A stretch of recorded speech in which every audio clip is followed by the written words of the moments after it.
మీ అందరికీ నా వందనాలు. యెహోవా యొద్ద నుండి బయలుదేరి మాట ఎట్టిదో చూతుము రండి అని చెప్పుకొనుచున్నారు. నా జనులు దాగిన విధముగా వారు నీ యొద్దకు వచ్చి నా జనులైనట్టుగా నీ ఎదుట కూర్చుండి నీ మాటలు విందురు కానీ వాటిని అనుసరించి ప్రవర్తింపరు. దేవుడు ఇక్కడ ఏమంటాడంటే, మనం దేవుని మందిరానికి ప్రతిరోజు వెళ్ళే వారంగా ఉంటాం, దేవుని వాక్యం వినే వారంగా ఉంటాం.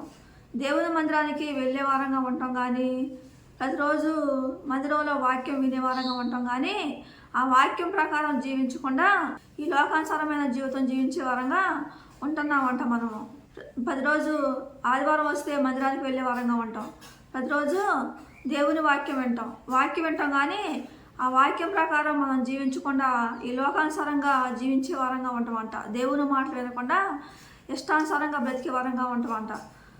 వాక్యం ద్వారా దేవుడు మనతో మాట్లాడుతూ ఉంటాడు. పాపం మానుకోవని, మనలో ఉన్న చెడు లక్షణాలు మానుకోవని, ఈ లోకానుసారమైన జీవితం జీవించకుండా పరిశుద్ధంగా మనం బ్రతకాలని దేవుడు తన వాక్యం ద్వారా దేవుడు మాట్లాడుతూ ఉంటాడు. అయినా కానీ దేవుడు తన వాక్యం ద్వారా దేవుడు మనతో మాట్లాడినా కానీ మన ఇష్టానుసారంగా బ్రతికే వారంగా ఉంటామంట. మనము మన ఇష్టానుసారంగా అపవిత్రమైన జీవితం జీవించే వారంగా ఉంటామంట. మనము దేవుని వాక్యం ఎన్ని మాటలు మంచి మాటలు మనకు బోధించినా కానీ, పరిశుద్ధమైన మాటలు మనకు బోధించినా కానీ మనము ఆ మాటలు వినకుండా, ఆ మాటలు లెక్క చేయకుండా ఇష్టానుసారంగా బ్రతికే వారంగా ఉంటున్నాము అంటాడు దేవుడు.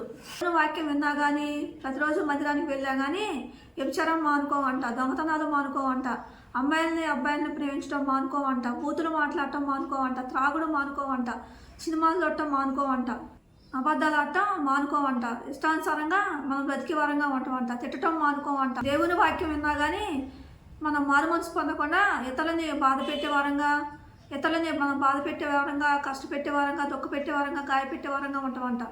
ఇతరులని మాటల చేత మిసిపెట్టే వారంగా ఉంటామంట. ఇతరులని ఏ మాట పడితే ఆ మాట అనే వారంగా ఉంటామంట. ఇతరులని చంపే వారంగా ఉంటామంట. దేవుని వాక్యం విన్నా కానీ ఇతరులని చంపే వారంగా ఉంటామంట మాటల చేత. దేవుని వాక్యం విన్నా కానీ కుటుంబాన్ని ప్రేమించడం మనకు చేత కాదంట, పిల్లలను ప్రేమించడం మనకు చేత కాదంట, భర్తలను ప్రేమించడం మనకు చేత కాదంట, భార్యలను ప్రేమించడం మనకు చేత కాదంట,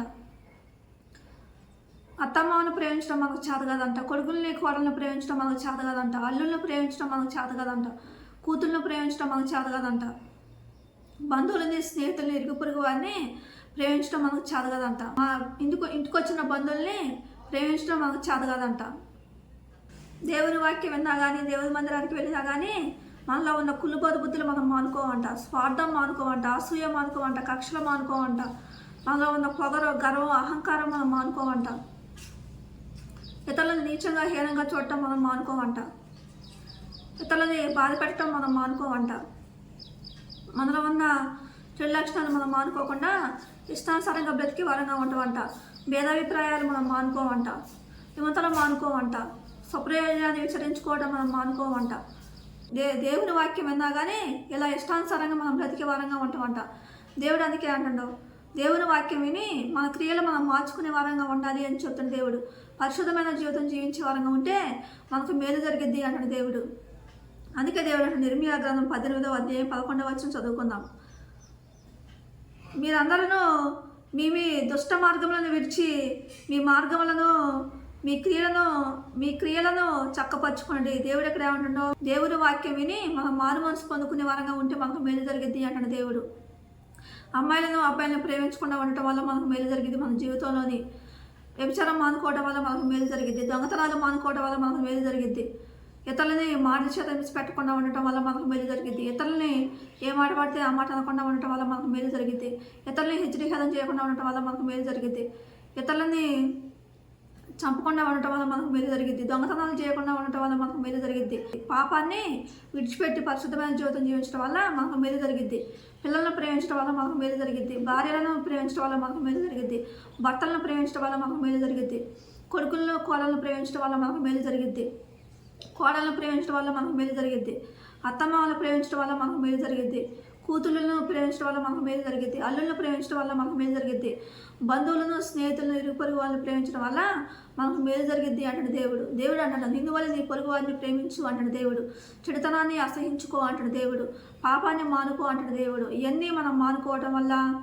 పాపాన్ని మానుకోవటం వల్ల, కుటుంబాన్ని మనం ప్రేమించటం వల్ల, ఇరుగు పొరుగు వారిని, బంధువులని, స్నేహితులను ప్రేమించటం వల్ల మన జీవితంలోని ఎన్నో మేలులు, ఎన్నో ఆశీర్వాదాలు మనం పొందుకునే వారంగా ఉంటాం.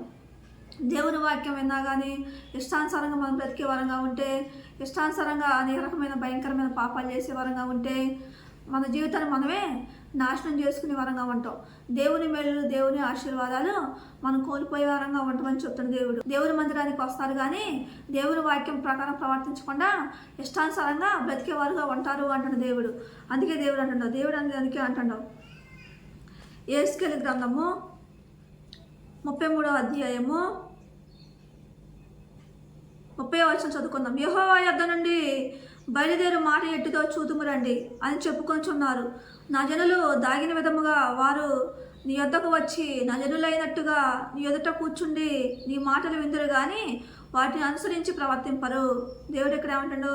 దేవుని వాక్యాన్ని వింటాం కానీ మనం వాక్యాన్ని అనుసరించి ప్రవర్తించలేకపోతున్నామంట, పాపాన్ని మానుకోలేకపోతున్నామంట. దేవుని వాక్యం విన్నా కానీ మన బ్రతుకులు మార్చుకోకపోతే, పాపాన్ని మానుకోకపోతే దేవుని మేలులు, దేవుని ఆశీర్వాదాలు మనం కోల్పోయే వారంగా ఉంటాము. దేవుని మేలులు మనం పొందుకోవాలి అంటే దేవుని వాక్యం విని మనలో ఉన్న చెడు లక్షణాలు మనం మానుకునే వారంగా ఉండాలి. మనలో ఉన్న చెడు తలంపులు, చెడు ఆలోచనలు, చెడు చూపులు, చెడు మాటలు, చెడు క్రియలు అవన్నీ మార్చుకునే వారంగా ఉండాలి అని చెప్తున్నది. దేవుడి కొద్ది మాటలు దీవించును గాక. ఆమె.